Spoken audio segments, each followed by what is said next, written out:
It's a role-playing exercise of a burglary, a 459.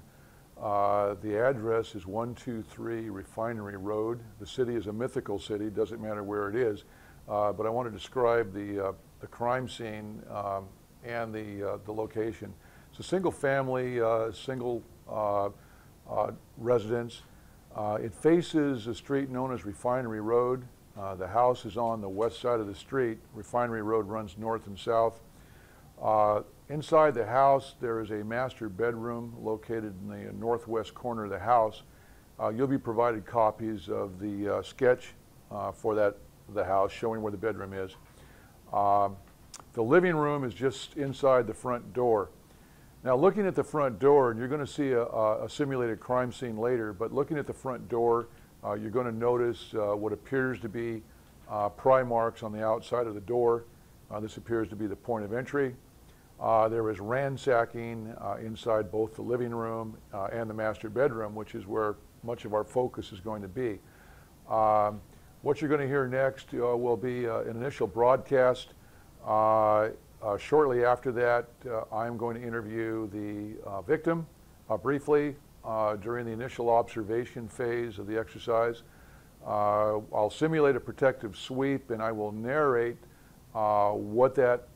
what the observations from that sweep are, and then I'm going to do a more complete interview with the victim, and then following that interview, an interview with a witness. We'll show you the crime scene investigation, and you should be taking notes through all of this process, and then you'll be pulling this information together for your report. So by way of explanation, prepare for the exercise, and we'll be started in a few minutes. Time is 20:45 hours. 20:45 hours.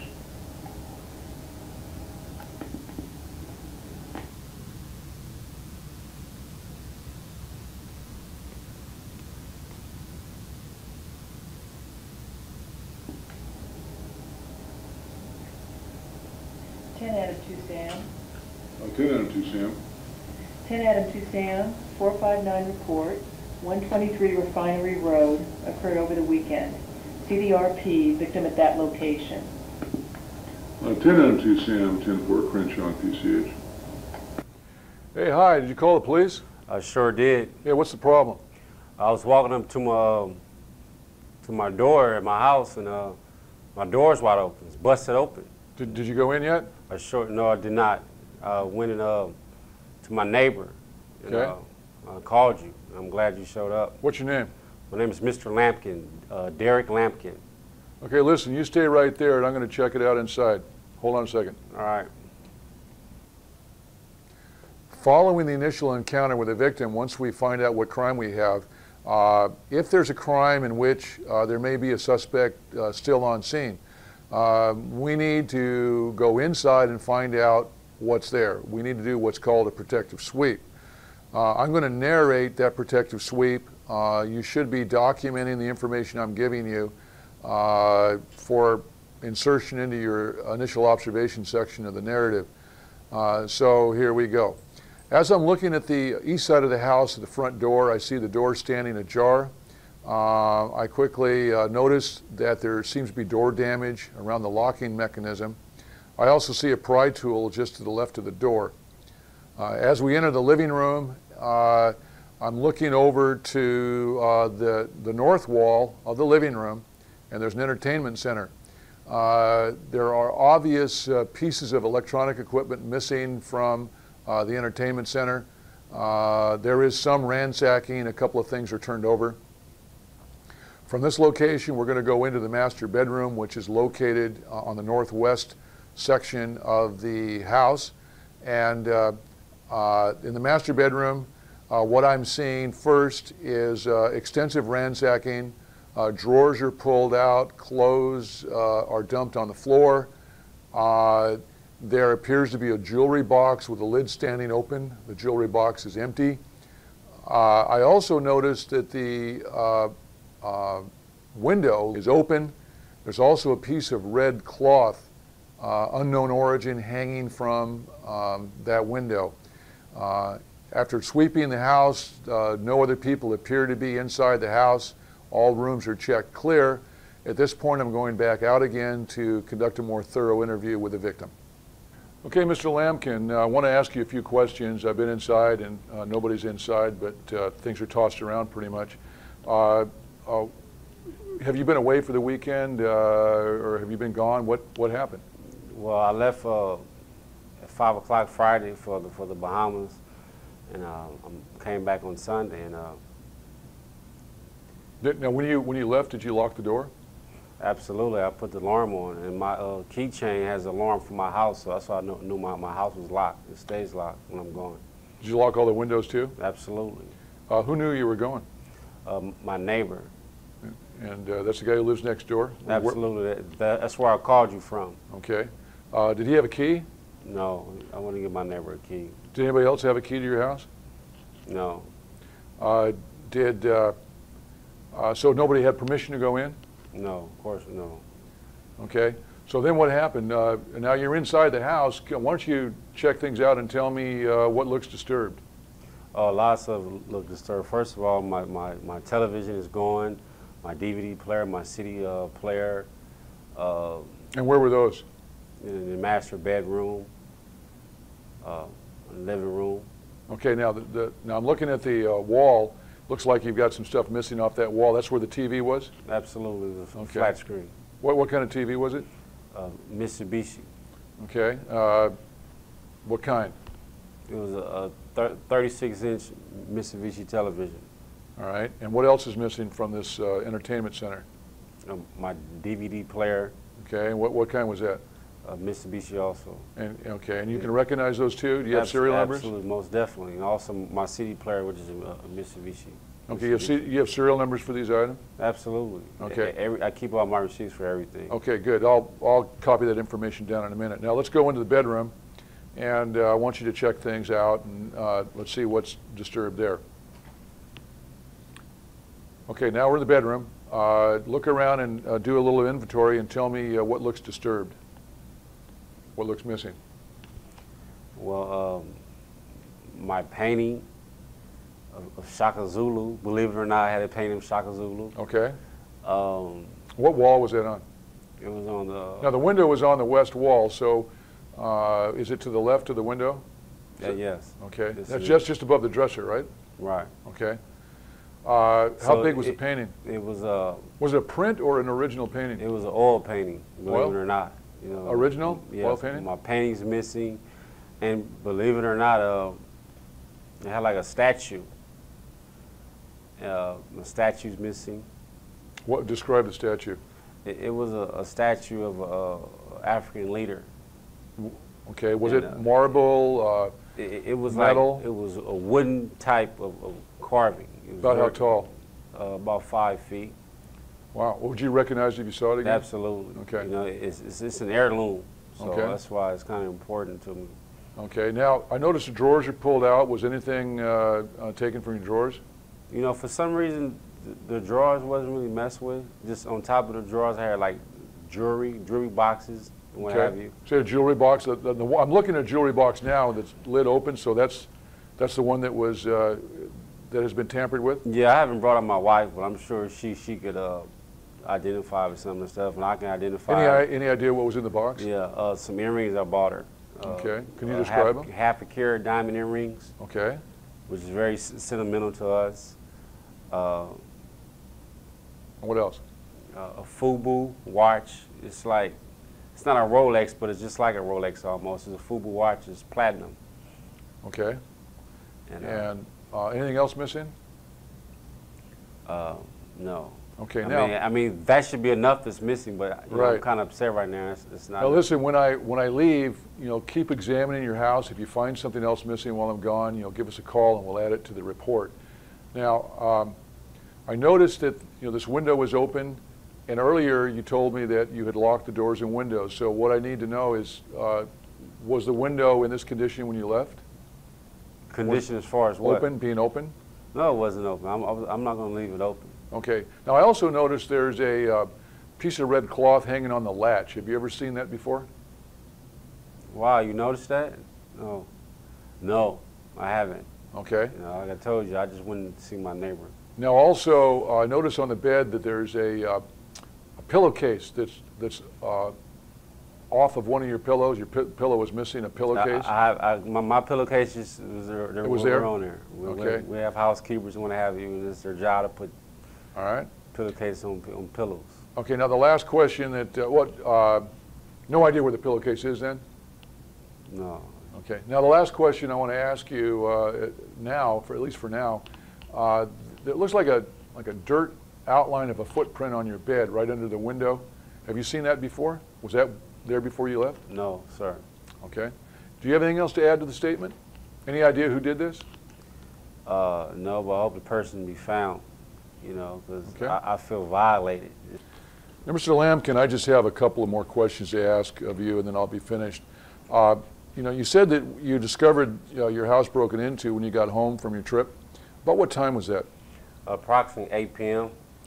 Okay, and you didn't go in the house right away? No, I didn't.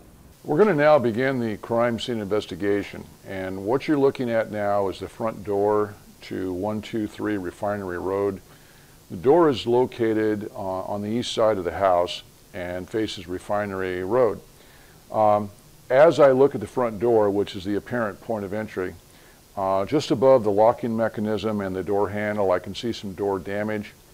Down below toward the ground, what is most apparent is a tire iron, a crowbar, that's located in the planter just to the right or north of the right edge of the door. On the ground are fragments of wood. The wood seems to match the door damage that I referred to earlier. On the end of the crowbar or the pry tool are bits of wood fragments that also seem to match that of the door and those on the ground. What you're looking at now is the north wall of the living room.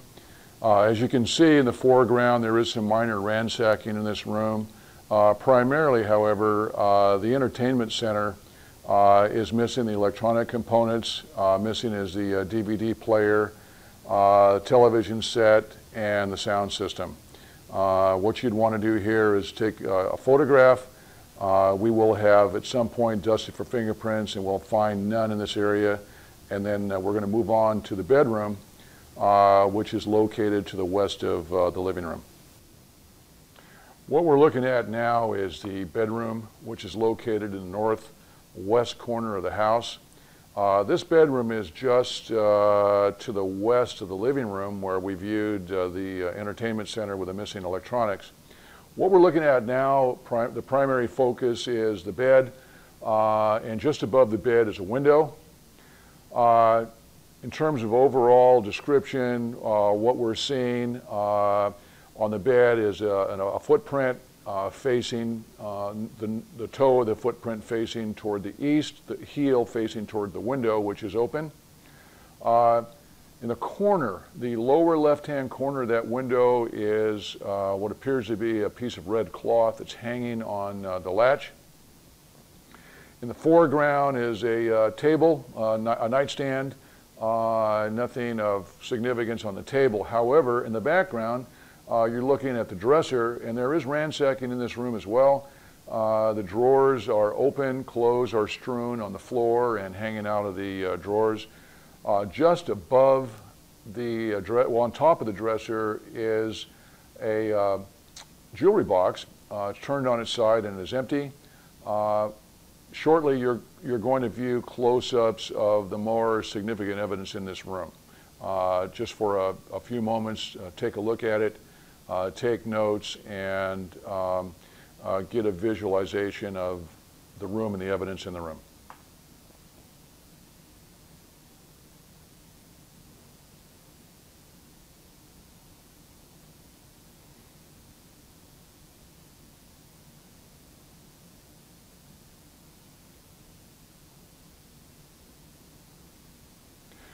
Additionally, you need to know that this bedroom is 25 feet by 25 feet. You will not be required to fix and locate evidence with 90-degree angles. However, I do want you to be aware of the bed's relationship to various parts of the room. This bed is 4 feet 2 inches south of the north wall, and it's a standard size length, although you will have to use your imagination a bit on this. The bed is 6.5 feet long. This piece of red cloth that you saw earlier in the overall shot, purpose of this shot here is to show you about the size of it. It's about 5.5 inches long. That's a 6-inch reference ruler. We're looking at the footprint on the bed. I just wanted you to notice the pattern. And based upon the approximate size, it's around 12 to 14 inches long. Please note size, shape, and patterns on the tread. This is the first shot is the jewelry box. It's the overall shot of the jewelry box on the dresser. We have dusted for fingerprints at this point, and we've located 4 latent fingerprints that you're looking at right now on the outside edge of the jewelry box, which is open.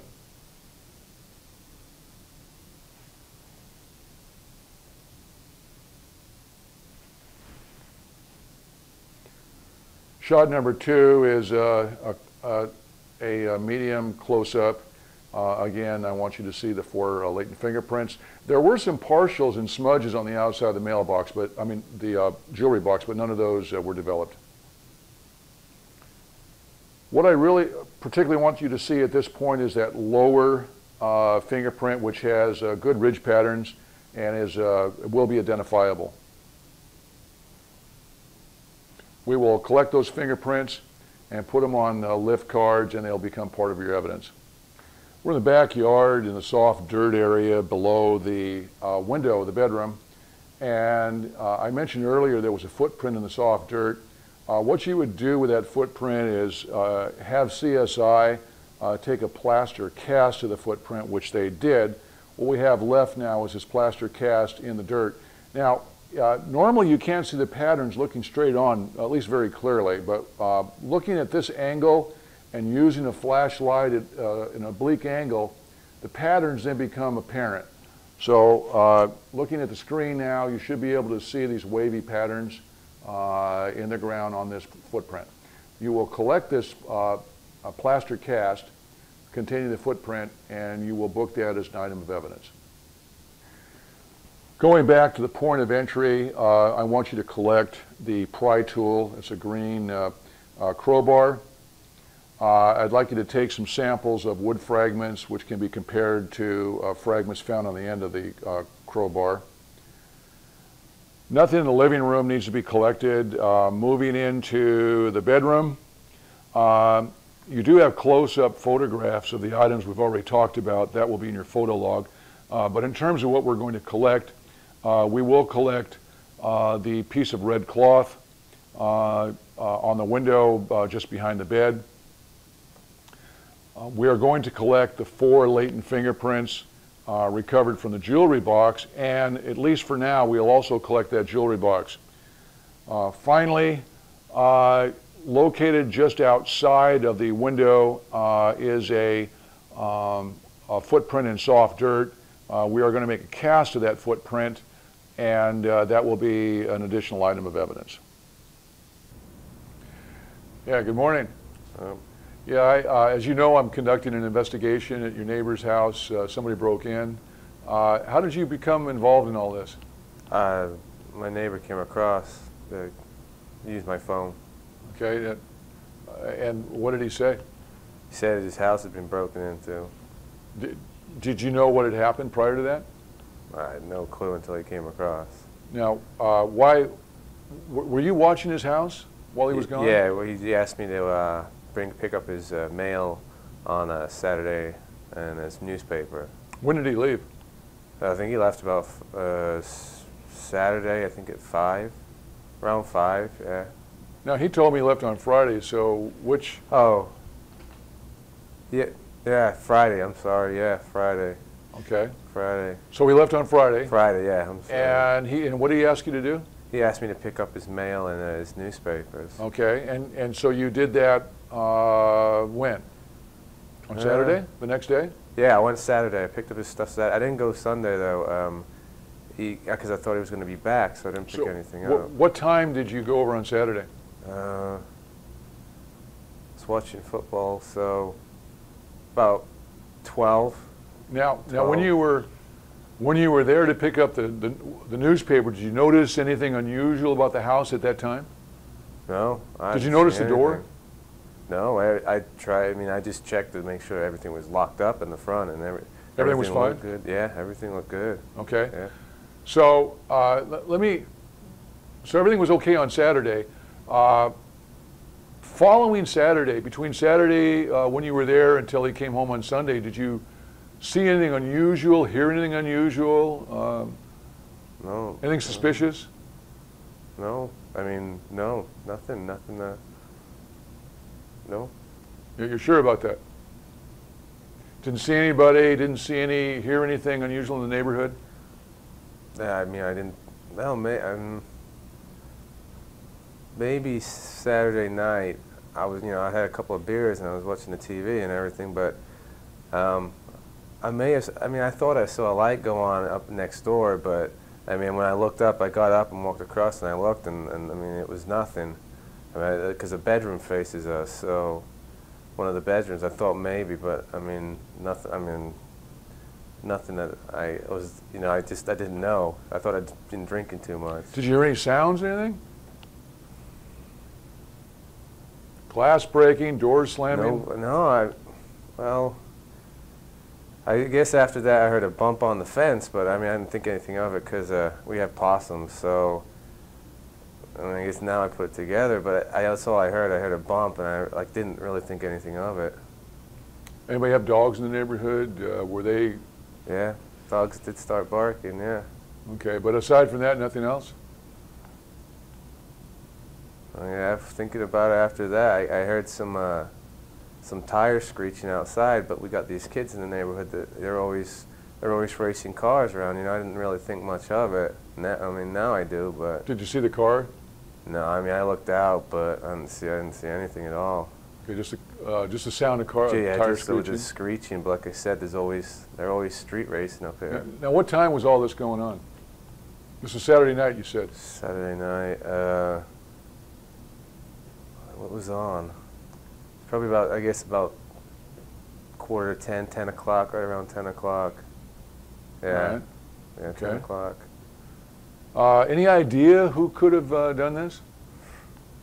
Any problems like this in the past? No, not that I know of. I mean, it's a decent neighborhood. Okay. I mean, no, nothing.